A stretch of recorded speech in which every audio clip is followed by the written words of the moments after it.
same. 40 years of hurt in the Challenge Cup! 40 years of hurt as a team! Hull have won the Challenge Cup!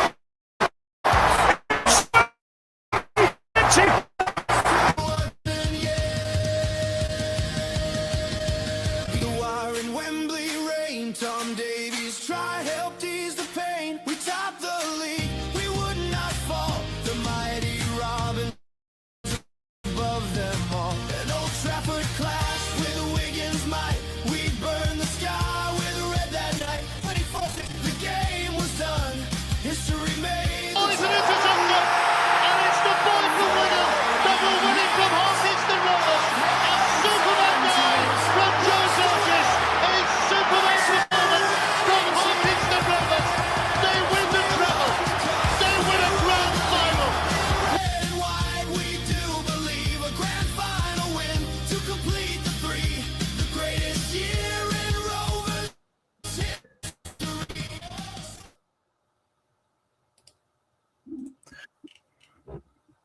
Whether you are watching on YouTube, or listening on podcast, welcome back to another episode of the Robin Pod, the unofficial Hull Kingston Rovers podcast. On this week's episode, we look back on an emphatic victory over Lock Lane in the Challenge Cup as the performance of Robins put Community Club Lock Lane to the sword on a wet and windy night down HU9. We'll also react to the fourth round draw, which has handed Rovers a trip to face the Huddersfield Giants. Attention then turns to the league as we preview the Super League opener against York Knights. We'll bring you all the latest squad news as Rovers go strong. And as always, we've got your questions and your contributions to get through. Plenty of opinions, debates, and talking points from the red and white faithful, plus all the latest news and chatter from us around Sul Group Craven Park. And I'm delighted to let you know, for the very first time in 2026, I'll be joined by James Perlin and Gary Lee. But let's not forget, the Robin Pod is powered by Budget Ties Auto Centre, the only car specialist trusted by the players, club officials and supporters of Hull Kingston Rovers. Before we get into the Lock Lane game, James, it's a pleasure to have you back on the Robin Pod. Everybody who comes onto Robin Pod who's not been on since last season, I asked the same question. Hasn't it sunk in yet? The treble winning season. Well, first of all, thanks for having me back on, Chris. Always good to be on the pod. No, it just hasn't. It's just still. We've watched the game, the grand final back a couple of times since, Christmas, etc., and the Wembley, and it just still hasn't sunk in. I think it'll take a while to sink in, but it's just unbelievable. You look back and just think where the club has come from and what they've achieved, and we're one of the 5 teams to actually win a treble. And I would have thought it would have been okay. Yeah, and Gary, this year got relegated, and we're there, done it. I know, James, it's absolutely crazy. Gary, are you like Scott Lee, where you're literally watching it on repeat every single day of the week? It's like, yeah, whenever I've got naught to do, it's on. I think I'm making excuses to work downstairs now, because I work from home. Work downstairs and just have it on in the background. And it's still, when you watch the Challenge Cup final, you still can't wait for that little kick through by mate, can you? And then watch the referee with a background saying try, and then in the grand final, you just think to yourself, when you see Mike Lewis score that try and go through Farrell and sidestep French, you're like, wow, this it just brings a smile to your face. It still hasn't, and just see the crowd's reaction, just how much it meant to everybody, every single person that was there. It still gives me. I'm getting all back of my neck's all kind of tingling now, just talking about it. It's brilliant. Yeah, special moments, and you know what? They're not moments to forget, are they? That they are moments to treasure, the moments to reflect upon, and the moments to hopefully propel us to great success as well. Because what's coming out of the club at the moment, James, is they've had a taste of it but they want more, and now they've had a taste of it. They really want to chomp on it because what was really interesting, we'll come on to it in terms of the podcast that Paul Aiken did, the Back 10 podcast, All Out Rugby League. I think he was posed a question about being hunted and the Robins now the team to be knocked off the perch. Paul Aiken said, no, we're the hunters. We want to go for more. We're hunting down them trophies.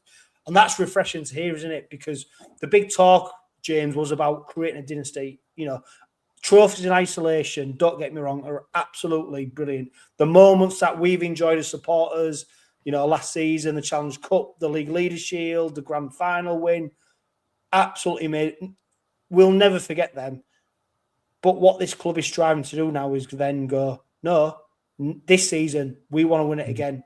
And that's it's a real mindset that we've not become accustomed to, but it shows you what we're in for in 2026, because this side is desperate to win more, and it's refreshing, it's great, and I can't wait to see what comes up and what happens.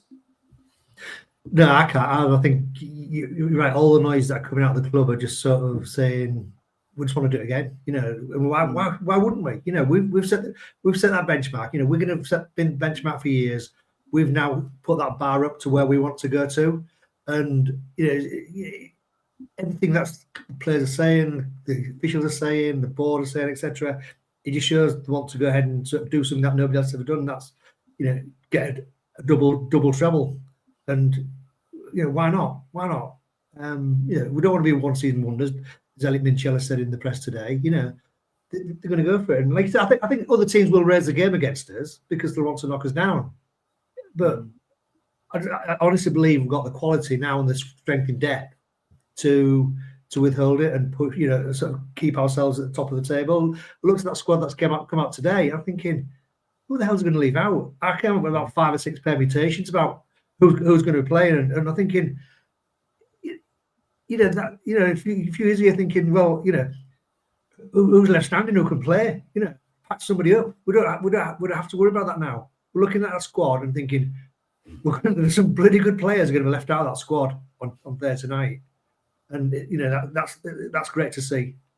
Yeah, and it's a fantastic luxury, and we're going to come on to the York game later on in the Robin pod. Gary, you know, we're not very well liked at the moment, are we, the Robins?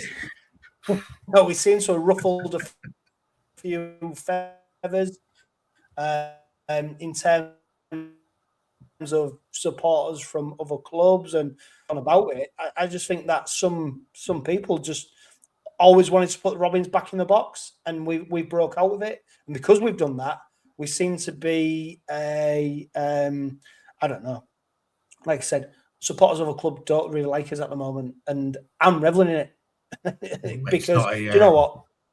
We're long suffering. It's not good look jealousy, is it? It's one of the, it's I just take it with the feet. It's just nice, isn't it? It's just great. It's great the focus is on us, good or bad, and it's really good that supporters, players, and the club are reflecting that reflecting that jealousy back in a really positive way, not getting dragged into it. You know, the proof, sound like a cliche machine, but the proof of the pudding, isn't it, is we've got 3 trophies. You know, a possible 4th in a couple of weeks. We're through to the next round of the Challenge Cup, and that's where we are. Good luck, everybody. I think it's just good luck. Everybody trying to follow us. You know, I think like James, I've got a really good feeling about this season. Yeah. And I think we'll prove even more people wrong in 2026. Yeah, that's the sentiment I hold. And I'll tell you what, James, what's become apparent is that I keep mentioning, you know, supporters of the sides. They don't seem to like us celebrating success. And I'm like, bloody hell, well, what are we in sport for? Why do we support our teams? Exactly, If you can't crow about it, if you can't celebrate, if you can't, you know, stick your chest out, and you can't, you know, and don't get me wrong, it's a social media era where, you know,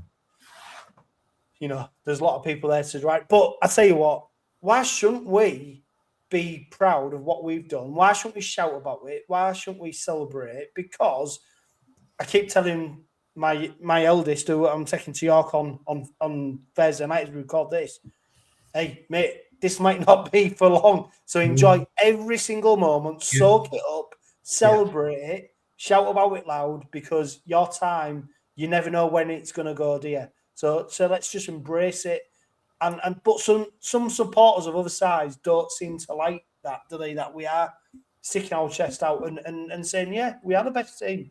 Yeah, I agree. And I think Gary hit the nail on the head when he said it's pure jealousy. You think about how many times people have said, when it's been this, the same clubs winning the grand final, winning the league leader shield, or wouldn't it be great if somebody else, another team, won it?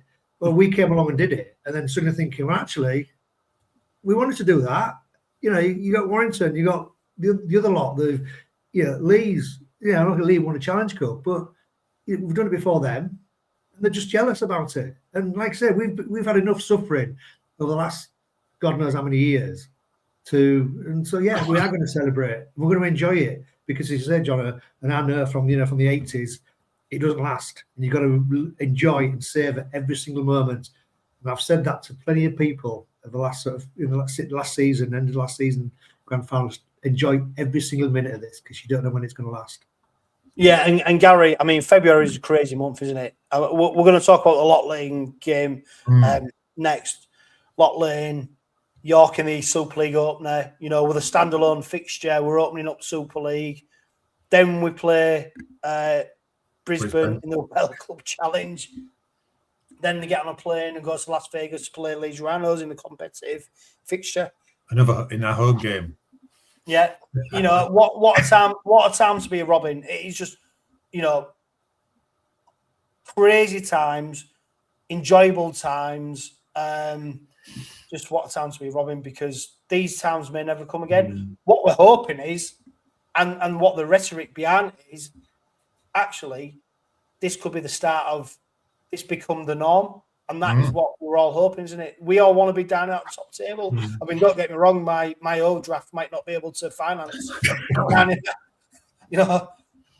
These opportunities are absolutely amazing. But on the serious note, it does cost my a lot. delivery, the postman coming to our house is just fed up of delivering. Okay, yeah, not another share. Another one. Christ, Gary, come on. Yeah, another one. But again, you know what? Who knows when it'll come again? So anyway, let's move on, because we are talking about silverware. We're talking about the 2026 season, and the Robins kicked off their competitive season with 104 points in their victory against Lock Lane. Of course, that was a Challenge Cup third round. And James, the game went pretty much how it should have done. What I will say is we had Lock Lane on the last Robin pod, and what a great experience it was for them. But when you look at the Rovers side that they selected, and you look at Lock Lane, the scoreline was pretty much par for what it should have been. Yeah, I think it's one of those rare occasions when the result was never in doubt for the game. But I came away from that thinking, not that Rovers have humiliated Lock Lane, because I think they're probably sort of, as Brad was saying last week, he said it's just a once in a lifetime experience for them. And I think fair due to them, they give a good account of themselves and never gave up. They put a stint in, and they gave a really good account of themselves. But I also think from a Rovers perspective, I thought it was a thoroughly professional performance. They could easily have just sort of ambled through, and they're going about 30, 40 points. But they didn't. They went. But it's important because it's the first time a lot of the players have played this season, and I thought they put a thoroughly professional performance on.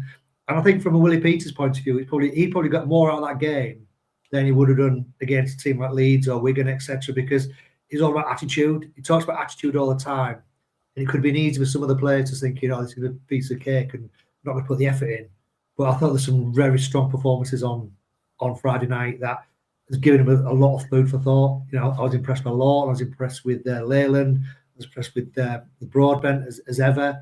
So I think he's given him something to think about. And looking at the squad the squad he's put out today, I think he's picked Leyland and Lawton in that squad. And I think that's on the back of the way they performed on Friday night. Yeah, and Gary, on the last Robin pod last week, we talked about the fact that look, there's players who are chomping at the bit to be in that first team squad. They want to be in the World Cup Challenge, they want to go to Las Vegas, they want to be part of that, what's going on over there. And also, this game against Loch Lane wasn't just about what happened on the pitch, it was how they conducted themselves, it was all about the preparation, it was just So, like James just alluded to there, this game against Loch Lane was about, actually, it doesn't matter who you're playing, you set the bar now. This is a level of performance we expect. This is the preparation we expect. And in years gone by, we could have laboured to a victory over Loch Lane. Don't get me wrong, I think we'd have beat them, but we could have laboured and he's gone, yeah, that's satisfactory. But the bar is so high now that ultimately Loch Lane were at the end of a bit of a drubbing, because the mindset in the camp right now, what's been set over the last few years is so high that the players reacted to it because they want a stake of claim to be in that first team come York, come Leeds, come Brisbane, come Leeds. What a great place to be is that is. Yeah, it could have been. It could have quite easily have just been let's just put, like James said, let's just put 30 points against them. Let's just get it done, get out of the way.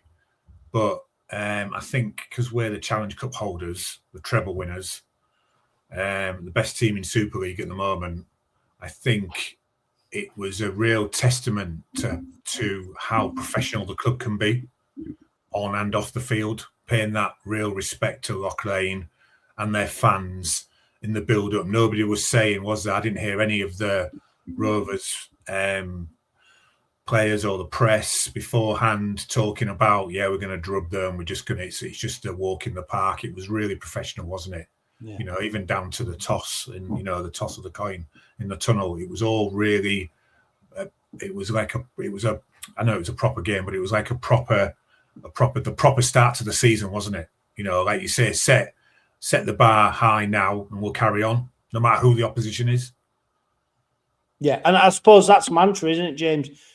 And as daft as it sounds, that mantra goes, whether you're playing Loch Lane or you're playing Brisbane Broncos, you set up, you prepare, the warm-ups are the same, how you conduct yourself, everything is the same, and that is proper professionalism, and that's what Willie Peters has brought to his club in terms of, and Paul Lakin and the board, but that ultra professionalism, that is what's seen us through at the moment, and that's what leads me to believe that the last season wasn't a one-off, because the professionalism and the hunger and the desire is there, and you only have to see that in that performance against Loch Lane. As daft as it sounds, beating an amateur side, I mean, it sounds a bit daft, doesn't it? But beating an amateur side in the way that we did and the way they conducted themselves and the lineup that we put out makes me believe that this side's really, really pushing for something. Yeah, it did, and I think I spoke about before the game about giving respect to Loch Lane, and I said the team they put out and the way they played, I think that was giving ultimate respect to Loch Lane. It was saying, look, we're Hull KR, we know we're the Challenge Cup winners, we know the top winners, etc. We're treating this game against you, Loch Lane, as we would treat a game against Lee or St Helens or Wigan or Leeds. And I think from a Loch Lane perspective, I was one of those players. I'm thinking, wow, that's great. If they'd sort of Rovers had gone into that game thinking all half-heartedly and just sort of messing around, doing fancy tricks at everything, I'd get me pissed off. Yeah. But the fact they didn't, they went in, did a thoroughly professional job, and gave Loch Lane the ultimate respect. And I think that's in the years to come, I think that those players, they've got that experience playing at Craven Park against Challenge Cup, the treble winners. The way they were playing the threat will help that, instill that in them going forward, and just think, that was a great day.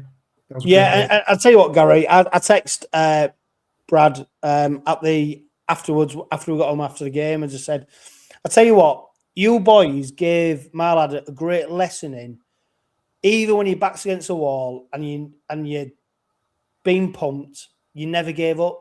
You kept playing. You played the game. The players kept going. And what a lesson that is in terms of adversity. Do you know, even when it's not going your way, you keep going. And that's what Loch Lane did. And we'll sign off with that. You know, we're into the fourth round, and now we've got Huddersfield, Gary. I mean, it's funny how the fixtures work out, isn't it? Because then we've got Huddersfield twice on the bounce in terms of after we get. Yeah, that's right. Because it's weekend of the 14th, 15th, or 15th, 16th. Yeah. Ideally, you'd have had a championship side or a home game. That's always the mantra, isn't it? The Robins can't wait to get sides back out Craven Park, but that's a roll of the dice, isn't it? And what we've learnt with this side is that to just go with it. They just go with it, and the Robins supporters will be there in numbers. But when you look at the rest of the draw, that is it, really, isn't it? There's not a lot more. You can look at that Huddersfield side in terms, because we don't know that Huddersfield side what they may be like either. No, we've got to wait, haven't we? We've got to wait until the first couple of games are done, and then we'll have a better chance. I think it's really. I was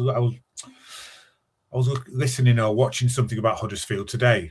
I think it was on. I don't know anyway, and they were saying it's real surprising that they've got Evalds as number one. Because who was it last year? The guy who wears people are going to be throwing stuff at the telly and Flanagan radios. The guy with the head. Yeah, George Flanagan. Yeah, he was number one, really, wasn't he, last year? Because Evalds was injured, wasn't he? But yes, and he's got a different number. He's got a different squad number. So they said there's obviously some kind of power play going on there, and how that's going to affect them this season. But that's a couple of games away, isn't it? We can talk about that later on. But yeah. Yeah, do you reckon, James, Huddersfield away, Challenge Cup? It's what it is, isn't it? Yeah, it is what it is, but you still got to approach it the same way in a professional manner. It's a job to be done.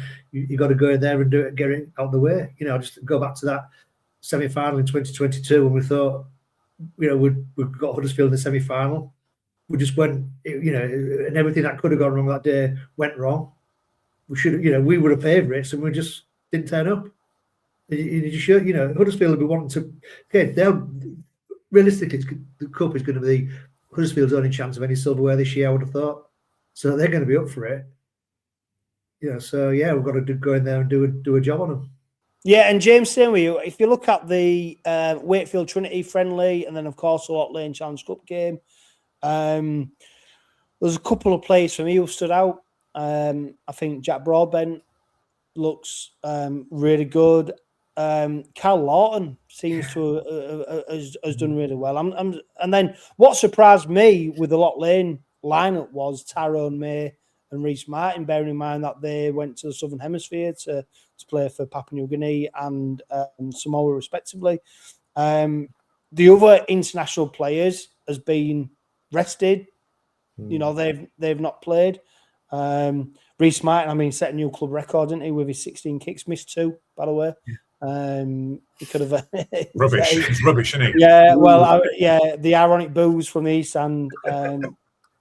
But his kickings. It was, if you watch his kicking stat, it's almost effortless, isn't it? How he kicks the ball. So it's going to be interesting to see kicking next season.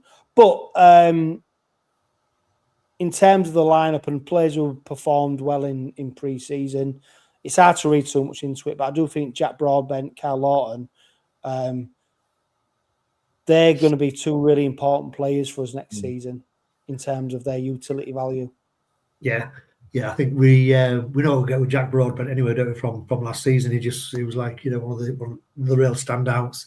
And I think Lawton, like I said, I was very impressed with him on Friday night when he was playing hooker. Then he also went into loose forward when Minchella went off. And again, I thought he looked really useful. I think that's one of the advantages he's going to bring to the side, that he can play in a number of positions. I think he can play the backs as well, I believe.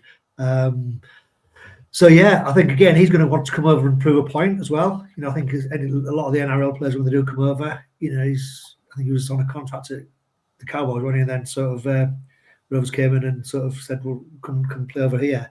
So yeah, looking forward to seeing how he goes. Like I said, we know how Jack Broadbent goes. I thought I was quite impressed with Bill Leyland on Friday night as well. And I think the fact that both him and Lawton are in the squad for York is a testament to probably how Peters has seen it as well.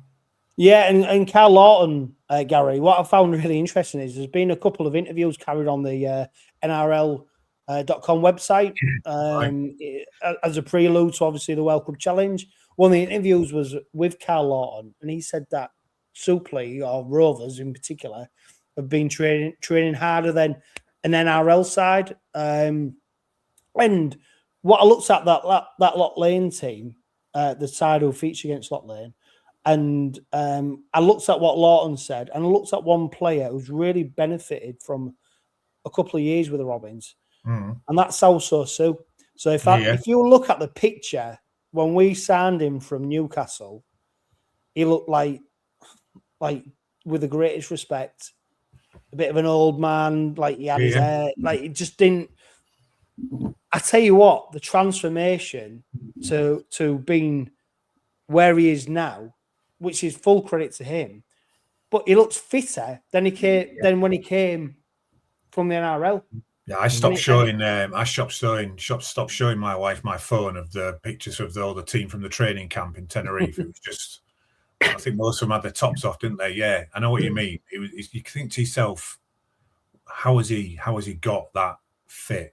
You know, but he does put in. I mean, he's a great asset, isn't he? You know, and I suppose again that's the professionalism, isn't it? There's no room anymore for a journeyman player who's just going to be here for a year just to end their career, you know. So Asso has taken on board and he wants to play and he's got to be fit enough to play. Same as everybody, you know. Yeah. I was going to say, James, so we talk about professionalism. Was he a point where he was worried in terms of the transition, in terms of the off-field staff? So obviously Sean Kenny-Dowell departing, Danny Ward, who's played such a big part, and then Luke Gale coming in. And then, of course, Thompson, you know. Yeah. Was you worried about the transition? Because at the moment, there doesn't seem to be any problem with continuity whatsoever.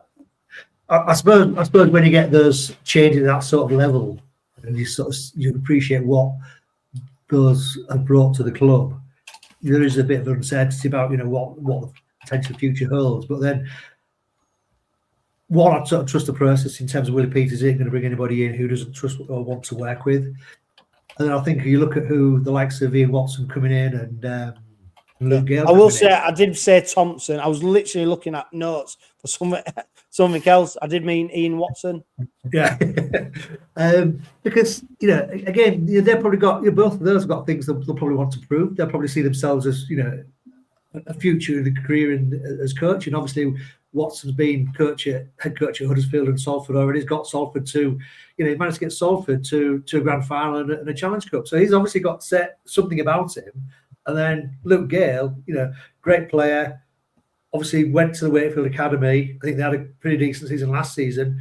But, you know, clearly he sees his future on the coaching side. And, you know, coming to somewhere like Rovers where, you know, you got the ethos, you've got the culture, you've got, you know, probably, you know, had taskmaster like Willie Peters who goes to detail into everything. He's going to show those guys what it needs to be to get to be a top coach. And I don't think, you know, it's going to be the transition for me will be seamless.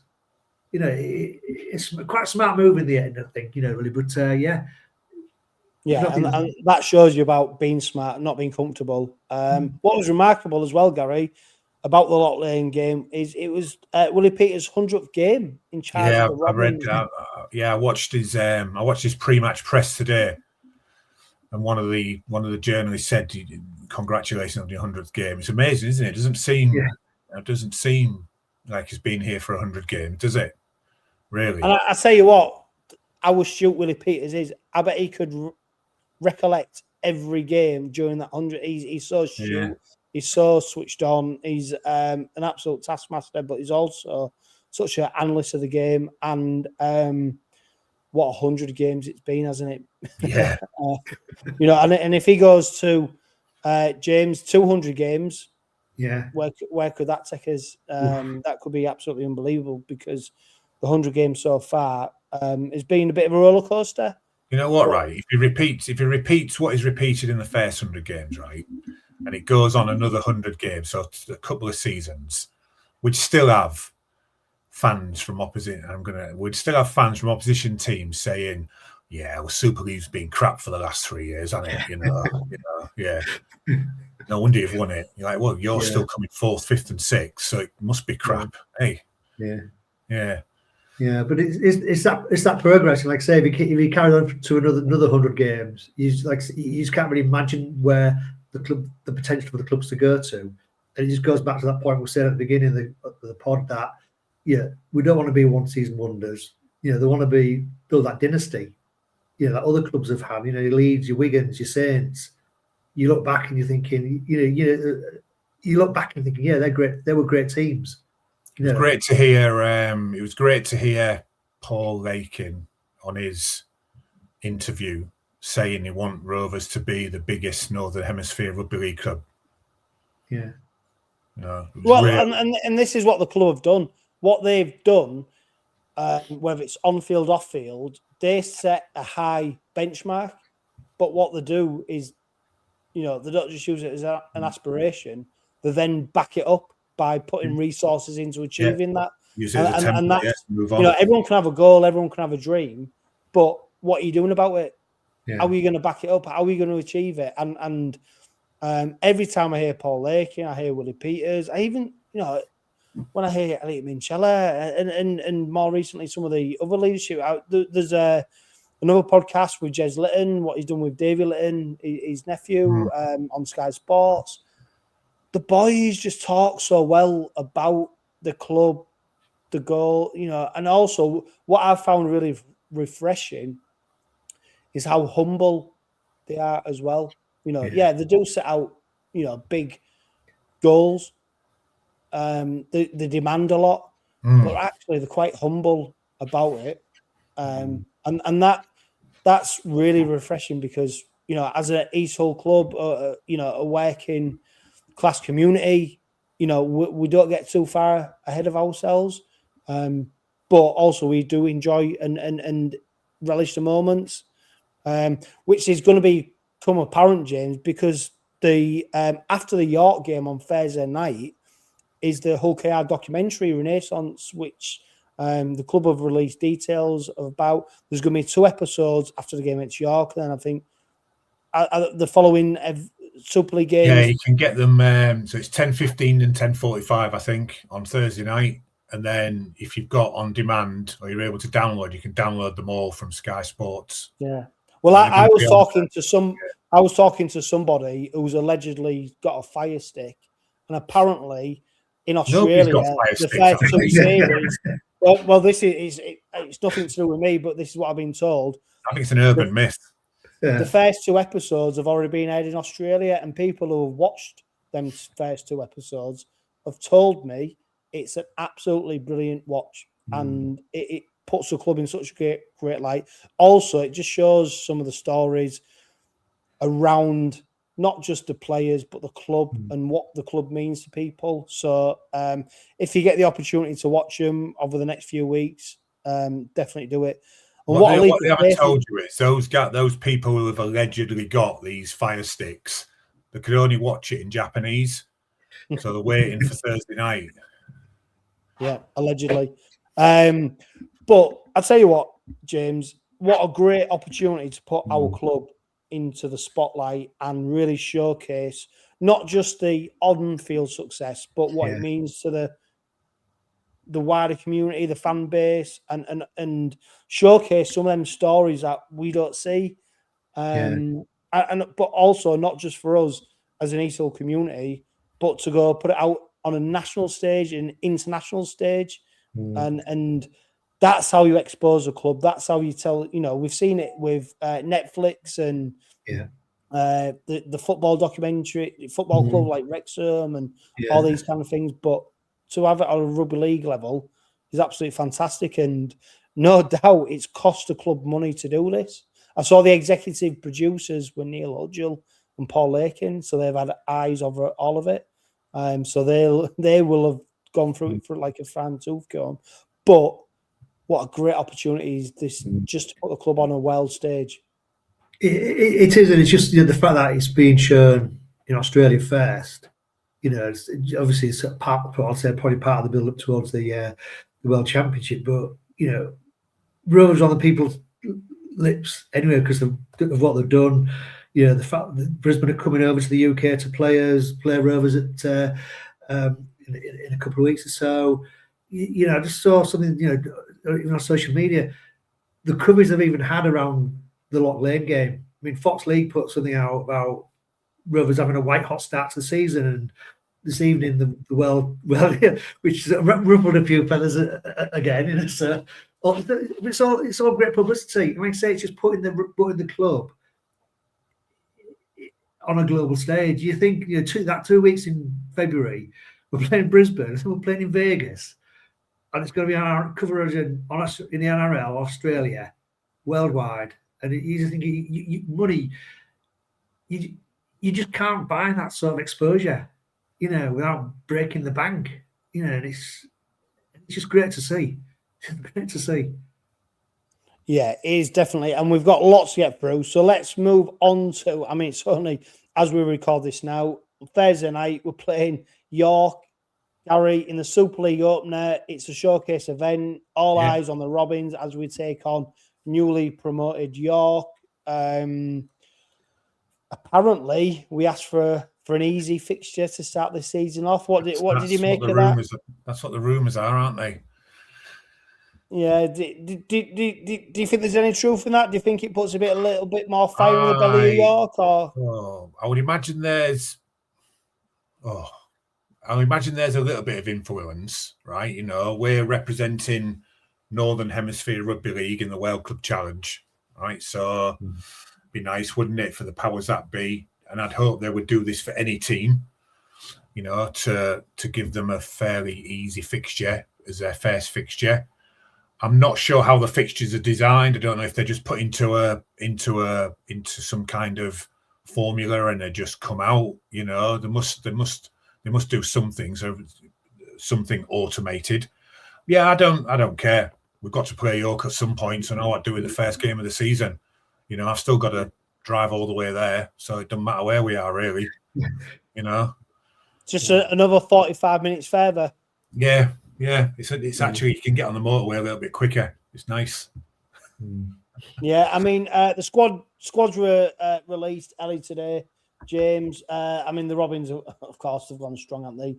Artemog, Tom Davis, Pet Hiku, Oliver Gildart, Joe Burgess, Mikey Lewis, Tyrone May, Sal Sue, Jez Litton, Dean Hadley, James Batchelor, Elliot Minchella, Jack Broadbent, Sam Luckley, Jai Whitbread, Reece Martin, Jack Brown, Carl Lawton, Noah Booth, Bill Leyland, Tom Whitehead. I mean, the interesting ones there are Sam Luckley, Jai Whitbread, because they have been carrying injuries. So they've been, we wondered whether there was going to be a risk. We saw, of course, Tyrone May line up against Lock Lane. He went off after about 35 minutes. That was him done. And then we're seeing the big boys coming back out with the England players who featured Joe Burgess, Mikey Lewis, Jez Litton. It's a formidable lineup. When you try to pick the 18 from that, it's hard to then pick who's going to miss out, isn't it? If you go literally 1, 2, 3, 4, 5, 6, 7, 8, 9. There's no 10 because, of course, Tom Amon's not there. And then you go 11, 12, 13, 14, 15, 16, 17, 18, 19. For me, the squad starts picking itself for Thursday. But you want any game, don't you? You want your first. You want numbers 1 to 18, don't you? Really, for any game, because they're the ones who are on your team sheet first. I think he's already said Sam Luckley will probably play today. I think in his pre-press he said he's looking like he's fit enough to play.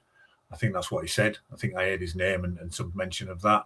I think, I can't wait. I can't wait. It's tough, which is why we're doing a podcast and not sat up with our coffee debating the team. with Ian and Luke. You know, it's not a tough team. It's a great team, isn't it? Mm-hmm. You would look at I think you look at that squad that's been announced there, and you think to yourself, I think you mentioned it, didn't you, for James, in the before we went on air, how good it was. There's no poor players there, are there? No. And if you look at the squad, James, I was going to say, if you look at the squad, there's probably a player I think who's done really well who's going to miss out, Bill Leyland. Yeah. I think he's really took the game to the opposition in the last the Wakefield game and the Lock Lane game. Jack Brown probably is going to be 18th man again. But he was decent. I thought he was decent on Friday night. You know, I thought he had a good game on Friday night. You know, he put his hand up. Yeah, but you know, you look at the side and the numbers pretty much dictate who's going to be playing, don't they? Our strongest team is picked, and barring injuries, you know, it's a formidable lineup, of course, across the course of the season, because them players. What I really like about Willie Peters, and some people may disagree, is he has his first 13 lined up. Mm-hmm. Now, people may disagree with that because they may say, well, it's a squad game. Every player's got to have the opportunity. And I don't doubt that is the case. But imagine the confidence it gives to them players. Yeah. But then it goes back to trust and responsibility. Yeah. And it goes back to, I will put you as number 2. I will give you a squad number and you will play. I'll tell you what, though, if you let me down or you don't, you know, we've got 5-6 players behind the scenes who can step up into your position. Yeah. So it's that jeopardy, I think, that I really like in terms of, and it was apparent last season as well, James, wasn't it? That Willie Peters had, you look at Oliver Gildart, and we saw how Jack Broadbent filled in his place, but then as soon as Gildart was fit, that was it. Gildart was literally straight back into the side. Yeah. What do you think? Do you like it? Do you not like it, or do you just trust in Willie? Trust in Willie, I think last season there's a few games where we thought maybe we'll rest a few players this week and give a few players a bit of a week off, etc. Because we had that strength in depth, but he didn't. He just went with his full strength team every week, and I suppose there's some concerns. I think probably at the time, I think getting players might be burnt out, etc. Coming towards the business end of the season, but ultimately, so that night at Old Trafford, it worked out, and what Peters did was fully justified, and I think it also shows to the players that do get selected that you can see that quality that is behind them in the squad, chomping at their heels to get into that team, and they know they've got to play 100% every single week, and minimal errors, etc. Put the 100% effort in, and then if they do that, they'll keep the place. If they don't, they'll be out, and somebody else will come in. Just as I say, going back to the squad for Thursday night, looking at the props, I think maybe soon Hadley will start with Luckley and Whitburn off the bench, and then you think, well, I just saw Whitehead. I thought was really good on Friday night. Again, he first I'd seen him, he put his hand up, looked a very good prospect. He could come into it, and I say Jack Brown. Jack Brown was on 18th man, but again, I thought he was really good on Friday night. So as Gary said, that's why we're talking on a podcast and not leaving the tough decisions to Mr. Peters. And I mean, we're taking on the York side, of course, newly promoted from the Championship, Gary. They've made a host of new. There's going to be a host of new recruits on show. Some familiar to the Robins: Sam Wood, Justin Sangagar, Danny Richardson. Yeah. They're joined by Josh Griffin, everyone's favourite ex-black and white player, Paul Vaughan, Denise Bamforth, Jack Smith. They're joining some really experienced players in terms of Jordan Thompson, Paul McShane, Ben Jones Bishop, Liam Harris. I mean, Hingano. I mean, I wouldn't say it's the best squad, but they have the opportunity to pick us off, and they've got no greater motivation than playing the Robins in the season opener at home in what is pretty much going to be a full stadium. Yeah. It's a great opportunity for them to lay a marker down and give us a bloody nose if you want. And this is where the Robins have really got to stand up in terms of. Yeah, I think we're on a. It's one of the. I think for Rovers, it's one of those. If we beat them by 30 points, we beat them by 30 points. It's only York, isn't it? If we beat them by a try and a goal, it's like, Christ, why did you perform that poorly against York? We can't win, can we? Outwards, we can't win. But as long as we win, I think we will. I think I've put 20 points for my fantasy league or something like that. I can't remember for my prediction. But yeah, I think there are some good players in there that have been good players. Need to see them this season. You know, Paul Vaughan, I think, was overused by Warrington a little bit, and I think maybe Paul McShane lucky to be playing after his performance last weekend with a red card rescinded or his ban turned around. I think they'll put up a. I'm hoping Rovers go through the usual routine where we just suffocate them and then roll over them, like we did with many teams last season. Soak up the pressure, get a few tries, and then just carry on. I hope. Yeah, I mean, James, is this a game where you look at it and is a scoreline important? Is a score, or is it just about getting the win, or are we looking at it going, actually, we need to put performance in because of what's coming next in February? I think the future performance will look after themselves. I think what's important for me on Thursday night is just getting the result. I think you look historically at what's happened in the early games of the season. You do get some funny results. I mean, you have to go back to last season. We beat Castleford in Golden Point, and then we went to Wakefield the following week and really struggled against them. And then it's probably only about, I think we played Salford in round 3 when they were just sort of starting to implode, everything just sort of clicked. And from then we just basically took off. So I think York will be up for it. Like I said, they're playing in front of a full house, best game in Super League. They've got some really good experience in that team as well. So for me, it's coming out of that game with a win. As long as we win, that's all that matters to me. I'm not bothered about performance. I'm just concerned about getting that win. Yeah, it is a big game. It's the Super League opener. It's what everyone's got eyes on. Everyone's hoping that York win, unless you're from a red and white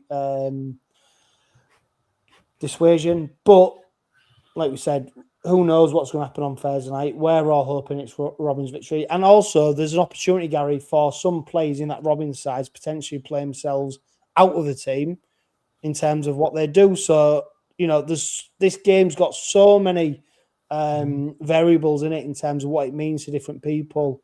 As supporters, we just want to win. We just want to win 2 points. But also, from a coaching point of view, they're looking at it and they'll be looking at certain players to see how they perform. And like we just said about on the back of what's happened in pre-season, some players will be chomping at the bit to get into that team. So it'd be really interesting to see what happens with that. It'd be nice to come away, wouldn't it? It'd be nice to come away with a win. Even last weekend just gone has taken its toll on some other teams, hasn't it? Injury-wise. It'd be nice to come out of the game with a win and no injuries. That'd be a double bonus, wouldn't it? That'd be great in readiness for the Brisbane game. Yeah, definitely. Right, let's move on because if you're going to the York game on Thursday night, and if you're listening to this, hopefully as you're travelling over, I mean, it's an hour from Hull to York, so this is a perfect opportunity to listen to the Robin pod. So I hope you are doing so. We have got question time. We've got questions to answer. We've got a couple of other things in terms of, as well, a competition that we're about to launch where you've got the opportunity to win some great gear from a company called Offside Outfitters who are doing some great Rovers gears. So I'll bring that in shortly. But let's start with question time. Now, someone messaged me and said, "I've already sent you I've sent you these questions, so make sure you answer them." Right. So, and I've just got the message, and it's circled in red. Like, okay. No, I won't read that. I've just read it now the first time. I won't be reading. Joel, if you're listening, I'm not going to get involved in any of that to do with Kingswood and shirts and all stuff like that. Right. So what we will do is go to question time. So these questions are from. Let's start off with the first one.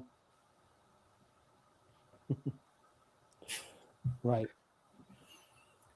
Professional. John, you can tell you're a professional. Always, yeah, that's it. Well, it took 5 years. Right, okay. Richard Fewless, he says, what's your thoughts on the Challenge Cup draw as opposed to being on TV? I mean, it is a bit of a farce, isn't it?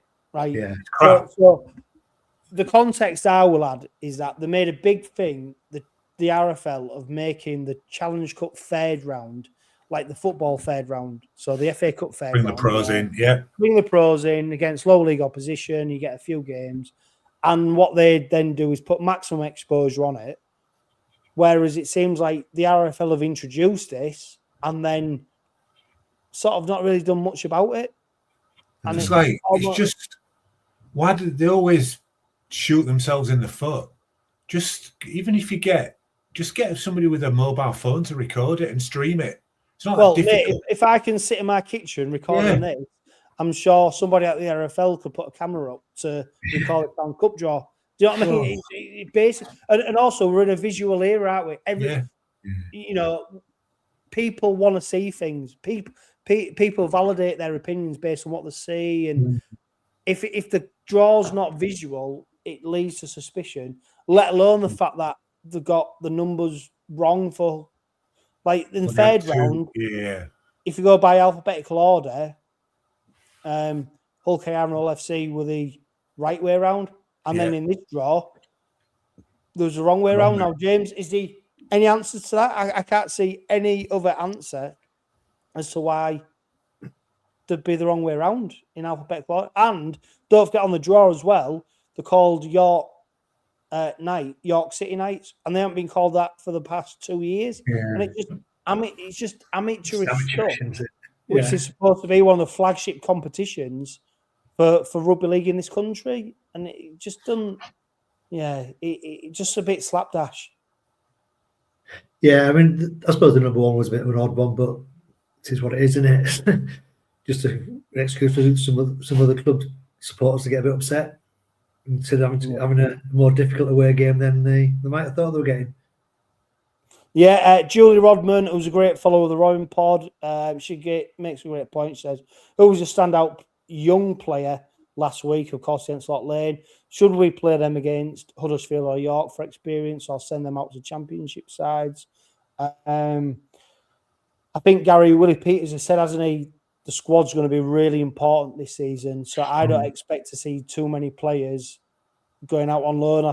We've seen Junior Sambu go to Oldham to Widnes for the season.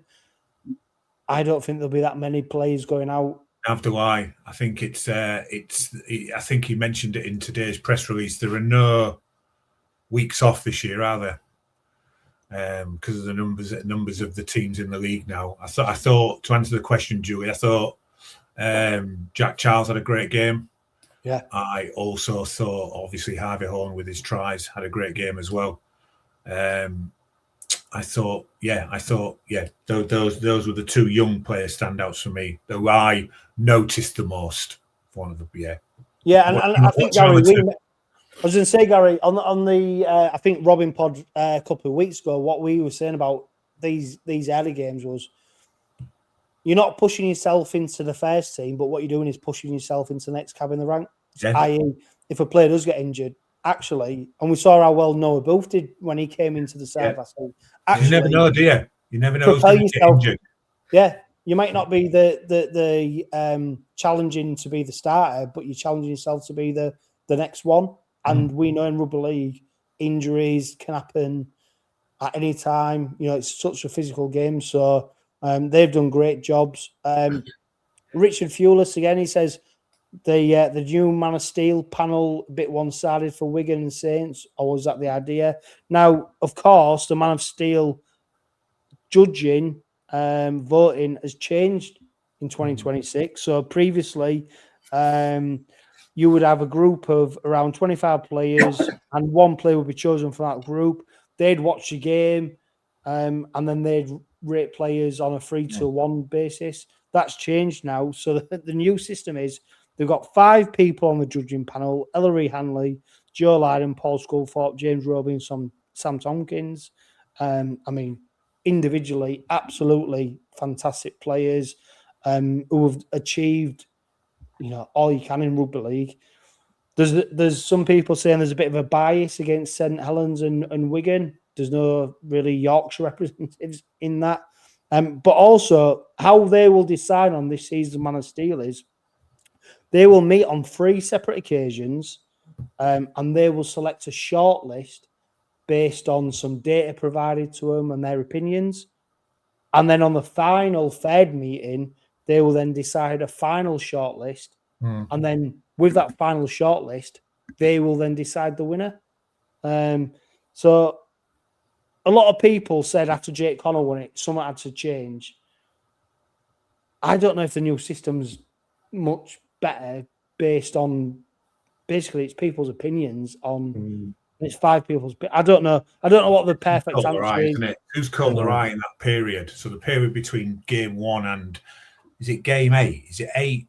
I don't know what it was. Or was it 9? Yeah, it's like the blocks are in thirds, I think. So yeah, and it's who's caught your eye, isn't it? Which I suppose is one way of doing it. I prefer statistics view. But then somebody said to me, what if you score a load of tries against a Salford, for example, last season? That means your statistics are a bit skewed.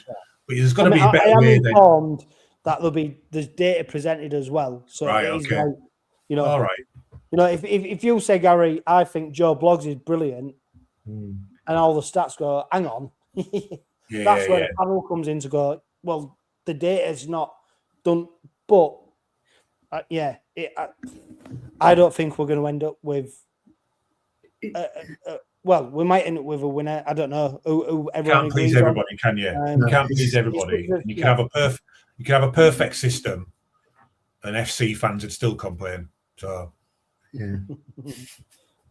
But one of the things that people were tipping, and it goes back to James, the Back 10 podcast, and what Paul Cook and Carl Amor suggested is that they reckon Jez Litton potentially is in running for the Man of Steel based on the ruck speed that teams now can play with, because some of the slight tweaks to the rules about that, and there's no doubt Jez Litton, for example, has propelled himself so far forward in terms of what he did last season for the Robins, then what he did in the Ashes, and also the age he's at now. He is a part of the senior leadership group. He's a senior player. There's a bit of money behind. I think if you're in the betting stakes, there's a bit of money behind Jez Litton at the moment for that potentially that Man of Steel award. Yeah. I think if he carries on how he played, obviously last season played in the Ashes, I think he's got to be in with it. But personally, I'm just struggling to understand how they are going to sort of do the whole thing anyway. It's still going to come down to opinions at the end of the day. Yeah.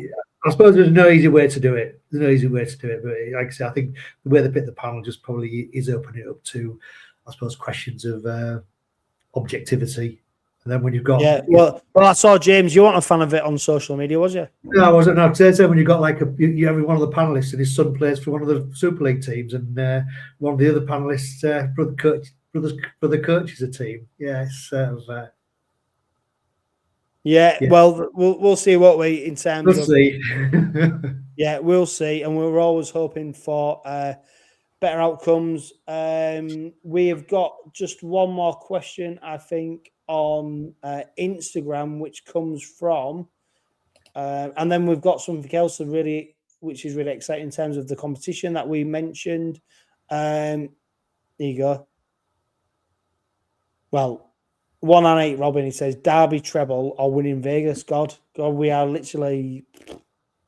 I don't. That's hard, isn't it? That's like either or, isn't it? A Derby treble or a win in Vegas. Derby treble. Derby treble's down points. 6 points. Win in Vegas, 2 points. One at all of them.